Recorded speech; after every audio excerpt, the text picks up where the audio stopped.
Sa video pong ito, magtatahi po tayo ng uniform ng DepEd, Tuesday uniform. Magtatabas muna tayo ng blouse.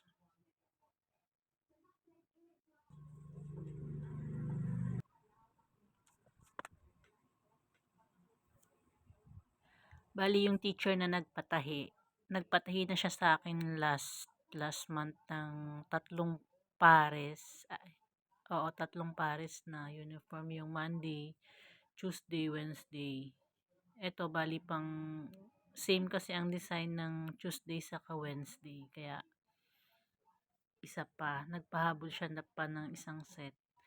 Kaya meron na akong nagawang pattern para sa kanya.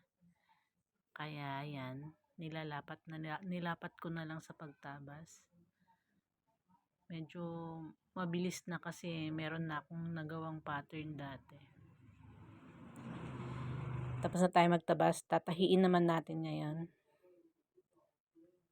Ayan.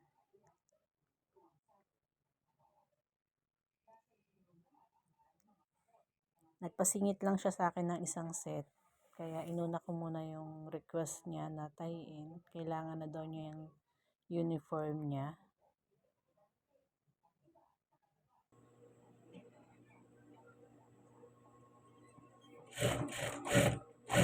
Disclaimer lang po sa mga kagaya kong mananahi. May iba-iba po tayong diskarte sa pananahi. Kaya kung ano man po ang makita nyo sa video kung paano po gawin yung tahi ko, yun po ang diskarte ko.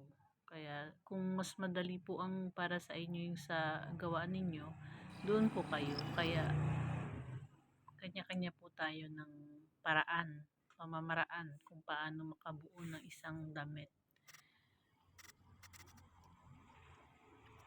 Ang mahalaga, nagugustuhan ng ating kliyente ang ating tinatahi. Kaya bumabalik pa sila para magpatahi ulit.